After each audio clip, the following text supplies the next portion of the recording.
Hello and welcome back to my channel. Today I have a review for you for one of my favorite directors coming back with his third feature film, that being Jordan Peele's Nope. Now, this is a non-spoiler review, one of the few times that I will break the rule of my channel's name. For those who are fine knowing, my general thoughts, my mood of the film, stick around for, I think, an interesting discussion, because I think what Peele always guarantees is a lot to think about when you leave the theater. The film stars Daniel Kaluuya and Keke Palmer as descendants of the first man to be filmed on a moving camera back in the late 1800s.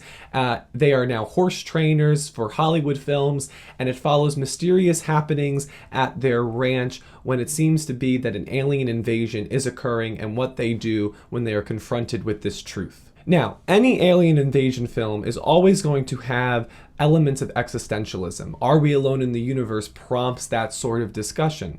And I think what's so piercingly done here is how Peele compares the destruction of cultural identity with the abduction from the alien invaders. Many of the characters here are living in the shadow of the foundations of such societal tenets that have eroded into distorted images of what they were founded for.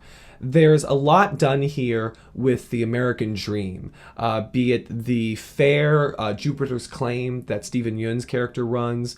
There is a subplot involving a traditional family sitcom. Even the costume choices, I feel, there's a very specific attention to red and white, which to me, I see as representing the American flag colors, but specifically not the blue, because the blue, of course, is the section of the flag that has all the stars on it, each star representing one of the 50 states. The red and white represents the 13 original colonies, that traditionalist image of America. And so that red and white image that persists throughout the movie in many places.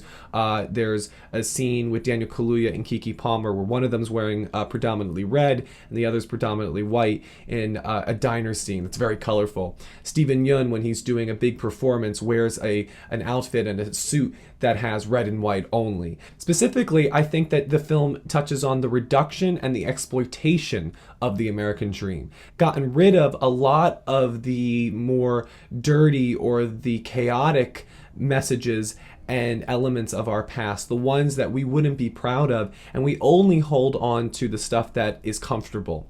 But I think when you only hold on to the history that's comfortable, you're holding on to a false image that we can never live up to, and that will always come back and upend your current perspective on the thing you're holding on to. The aliens kind of act as a culmination, a needed reckoning for the characters who are willing to put chaos and trauma aside because it's easy. By shunting those elements that we want to ignore, we then are shunting our own evolution as ourselves. We are not progressing as we should because we're progressing in a fake reality, in a reality that doesn't exist. We preserve things that don't deserve preservation, and that preservation of societal trauma, because we're ignoring the hurt that goes along with it, is bound to rear its end, and that's what I think the aliens inevitably represent.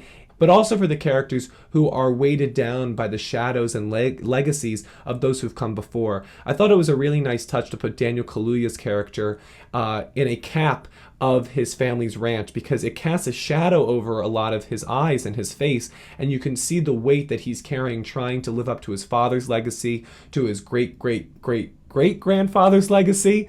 They make a joke about how many generations it's been. But even Keke Palmer, you find out that when she forgot that there was another great, you find out that that's because she was watching a relative of her who did a commercial for it, and she was trying to copy his monologue about how to sell the family's legacy to people. So you get the sense that these two individuals care about their history, but nobody else does. That's why I also like geographically how Peele centers that Jupiter's Claim is so close to the ranch of Daniel Kaluuya and Keke Palmer's family.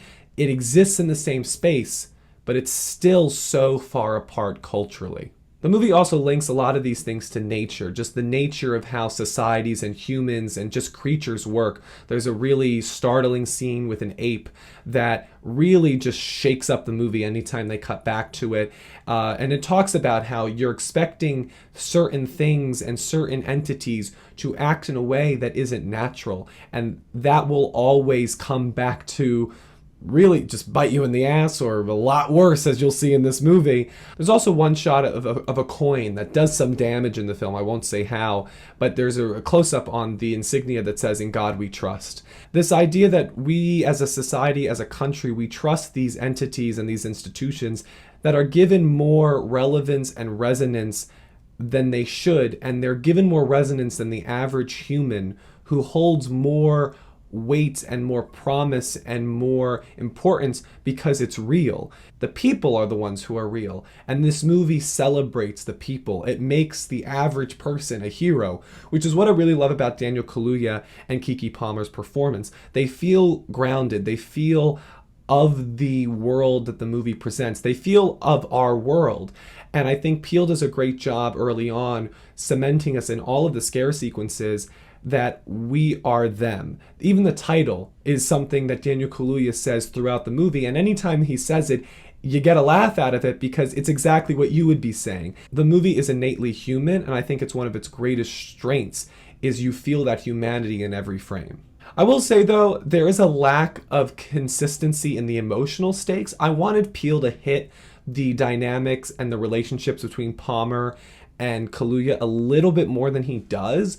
And there are certain moments when you get to the end when you feel that maybe that could have hit a little bit more if we got to know more about them, got to know more about their history together. Now, technically, the film is also very admirable. There's a naturalist visual aesthetic that, like the performances, really grounds the humanity in the sci-fi spectacle. And I think a lot of that is contributable to Hoyte van Hoytema's cinematography. There's a shot that walks with Palmer and Kaluuya early on as we're kind of establishing the geography of their ranch.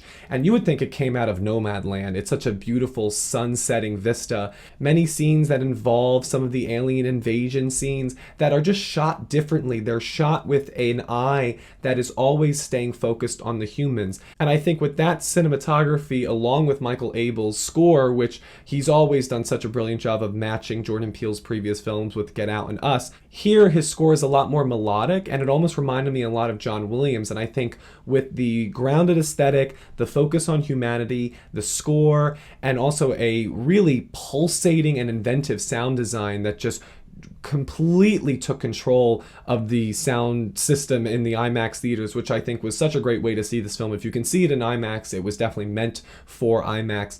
But all of those technical components added on with the human layer really does make this feel like a Spielbergian movie. But I would say in the direction, I think on the page, it almost feels Tarantino-esque because formally it takes risks that you're not quite sure will pay off until the end. It's also a movie that just feels comfortable sitting with our characters BSing and isn't necessarily focused on getting to the next plot point as quickly as possible. And that relaxed nature to the film that I think you see in the script is what really shows the confidence in Jordan Peele, that he feels confident in his actors and in himself, that he doesn't have to rush to the next big scare sequence, the next moment that's going to get you jumping in the theater, which there were several moments that he was really effective in his use of jump scares. It's very hard, I think, to make a masterpiece on your first go out and having to follow that up again and again, because people are always going to expect that masterwork that you showed is in you. So even though it doesn't reach the 11 you may expect, and I think the movie kind of promises, the fact that it stays at an 8 for the majority of its runtime isn't something I would say nope to anytime soon.